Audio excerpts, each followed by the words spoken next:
पाकिस्तान में रखा क्या है? ये जुमला अपने बच्चों से लेकर बड़ों तक सिर्फ सुनने को मिलता है। किसी भी महफिल में बैठ जाएं, ये जुमला आप सुनते हैं। और इसी की मुनासबत से कल आपको याद है ना, 14 अगस्त की मुनासबत से जब प्रोग्राम हमने किया तो हमने इसी जुमले पर या इसी मौजू पर बहुत से नौजवानों से, बच्चों से इस पर बात भी की थी, बल्कि उन्होंने इस पर काफ़ी दलीलें भी दी। लेकिन शुएब, इस मनफी सोच को ख़त्म कैसे किया जा सकता है? लेकिन सबसे पहले मैं ये जानने में इंटरेस्टेड हूँ कि ये शुरू कहाँ से हुई, ये आखिर इसकी शुरुआत कहाँ से हुई है? कि सबसे पहले कब ये जुमला कहा गया, ये सोच पैदा कैसे हुई, अपने प्यारे मुल्क, अपने प्यारे घर के बारे में इतनी नेगेटिविटी क्यों, इतना नेगेटिव थॉट क्यों? इसी पर बात कर लेंगे। हमें ज्वाइन कर रहे हैं डॉक्टर जावेद इकबाल साहब, दानिश्वर हैं। सर, बहुत शुक्रिया आपने ज्वाइन किया हम न्यूज़ को।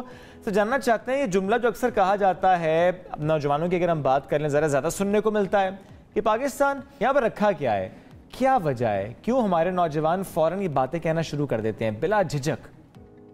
जी देखिए, बहुत शुक्रिया। देखिए, जो बच्चे जो है ना, वो फॉलो करते हैं अपने बड़ों को, और बच्चे वो नहीं कहते जो हम उन्हें करने को कहते हैं, बच्चे वो करते हैं जो हम करते हैं। तो हमारे जो बड़े हैं, आप उन सबको देख लीजिए, जो हमारे ऊपर के बड़े लोग हैं जो इस मुल्क को चला रहे हैं, तो उन सब के सारे जो इंटरेस्ट हैं वो मुल्क से बाहर हैं। पाकिस्तान का कोई भी बड़ा सियासतदान होता है तो वो एक्चुअली फौरन मुल्क से बाहर भाग जाता है। हमारे सारे ब्यूरोक्रेट्स जो हैं वो सबके बाहर में उनके एसेट्स वगैरह हर चीज़ हैं। जो हमारे फौज के जर्नल रिटायर होते हैं वो भी मुल्क से बाहर चले जाते हैं। तो ये सारे के सारे लोग जब मुल्क से बाहर होते हैं, जिनके यहाँ भी बहुत ज्यादा वसाइल हैं, तो एक आदमी जो डॉक्टर बन के यहाँ बेरोजगार फिर रहा है, मुझे आप बताइए उसके जहन में ये बात क्यों नहीं आएगी कि इस मुल्क में नहीं रखा हुआ? तो हमने जो रोल मॉडलिंग यहाँ क्रिएट की है, वो बहुत बुरी रोल मॉडलिंग क्रिएट की है।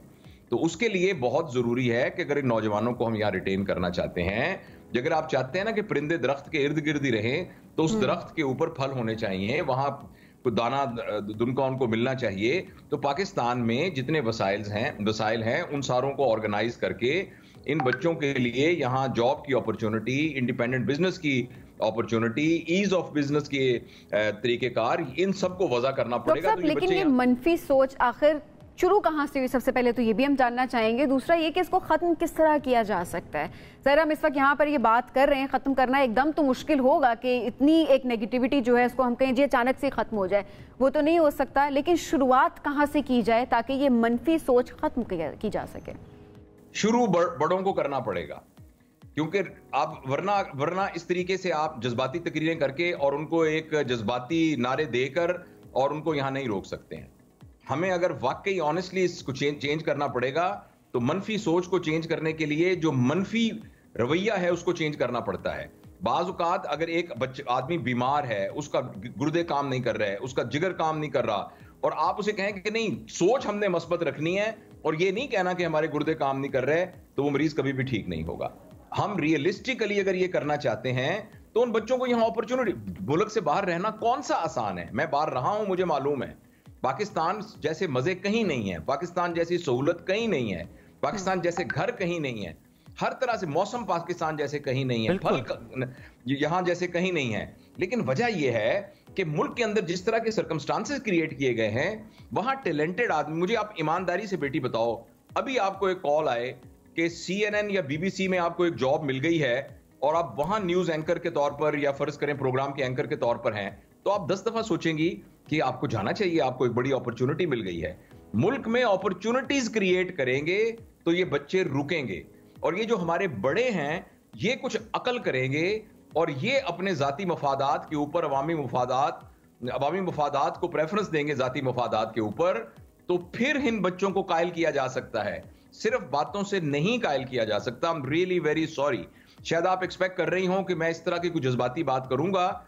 मेरी उम्र के लोग जैसे मैं हूं, मैं मुल्क से बाहर कभी भी नहीं जाऊंगा, इसलिए कि मेरा सारे स्टेक्स इधर है। मैंने इसी मट्टी से, मैं यहीं पैदा हुआ हूं, ये सब कुछ मुझे यहां मिला है, और मैंने वो कहानियां खुद अपने कानों से सुनी है जो हमारे वालिद साहब ने, मैं पाकिस्तान बनने के 14 साल बाद पैदा हुआ था, तो वो सारी माइग्रेशन की कहानियां, वो कुर्बानियों की कहानियां मुझे उन्होंने डायरेक्ट फर्स्ट हैंड सुनाई थी।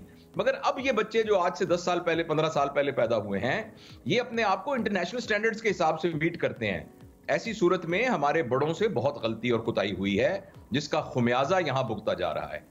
बिल्कुल सही डॉक्टर साहब, जो एक ख्याल भी है, बल्कि आई थिंक साहब इससे एग्री भी करेंगे कि मौके पैदा करने होंगे इन सब के लिए, तो डॉक्टर साहब इसमें नौजवानों की अगर हम बात करें वो खुद क्या कर सकते हैं? ज़रा माशरे ने एक चीज़ क्रिएट की है, रियासत की भी जिम्मेदारी है, आपने बता दिया कि इसके अलावा और क्या क्या चीज़ें होनी चाहिए, लेकिन खुद से एज एन इंडिविजुअल एक नौजवान को क्या करना चाहिए, किस चीज़ पर फोकस करे कि मुल्क से प्यार हो जाए? अपना मुल्क ही सबसे बेहतर है, अपने लिए कैसे मौके जो है वो क्रिएट कर सकते हैं, अपॉर्चुनिटीज क्रिएट कर सकते हैं?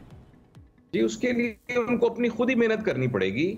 बाहर तो कोई ऐसी चीज, मैं बहुत ही माजरत के साथ कहता हूं, कोई ऐसा नहीं है कि जिसके जरिए से वो मजबूर हो जाएं। लोग जो यहाँ रुकते हैं या तो अपने जज्बाती रिलेशंस की वजह से रुकते हैं कि मेरी माँ बूढ़ी है, अकेली है, मैं कैसे उसको छोड़ के जाऊं, मैं अकेला माँ बाप का बेटा हूं। अदरवाइज आप पूछना चाह रही हैं उसका जवाब ये है कि अगर आपको जॉब यहाँ ना भी मिले तो आप प्राइवेट एंटरप्रेन्योरशिप में और प्राइवेट बिजनेस के अंदर कोशिश कीजिए, ऐसे स्किल्स हासिल कीजिए जिसकी वजह से आपका जो प्रोडक्ट है वो इंटरनेशनल मार्केट में बिक सके। फर्ज करें पाकिस्तान में कोई रहता हुआ डॉलर्स या यूरो में कमा रहा है तो उसको पाकिस्तान में कोई प्रॉब्लम नहीं होता। पाकिस्तान के अंदर हालात खराब भी हों तो उसकी इनकम बढ़ना शुरू हो जाती है। लिहाजा यहां वो लोग जो कोई इस किस्म का काम कर सकते हैं, जो ऑनलाइन है, जो एक्सपोर्ट से रिलेटेड बिजनेस है, या अपनी सर्विसेज को इंटरनेशनल मार्केट में सेल करना है, चाहे वो कंसल्टेंसी है, चाहे वो सॉफ्टवेयर रिलेटेड है, चाहे वो इंफॉर्मेशन रिलेटेड है, या कोई मटेरियल प्रोडक्ट है जो यहाँ बना सकते हैं।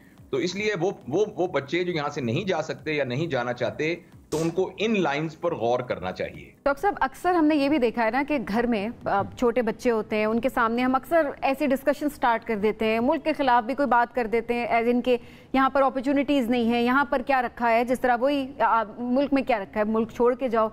या कहते हैं कि बाहर जो है वो नौकरियों के लिए लोग बाहर जाएं, वहाँ पर ज़्यादा अट्रैक्शन है, कि फ़लाँ का बच्चा वहाँ पर है, वो तो वहाँ पर बहुत इंजॉय कर रहा है। अच्छा, अब ये सारी चीज़ें हमें लग रहा होता है कि बच्चा छोटा है, उसको इन बातों की समझ नहीं आ रही है और वो बातें हम करना शुरू कर देते हैं। किस एज से बच्चों की सोच बदलना शुरू हो जाती है अपने मुल्क के खिलाफ? बच्चों की जिंदगी में पहले 36 महीने जो हैं वो वाइटल होते हैं। उस वक्त घर में जो पैटर्न होता है बच्चे उसको फॉलो करते हैं। लेकिन मैं आपकी बात के जवाब में एक अर्ज करना चाहता हूं। देखिए, आप एक मीडिया से ताल्लुक रखती हैं, आप कोई मीडिया का चैनल देख लें, आप अपना चैनल भी उसमें इंक्लूड कर लें।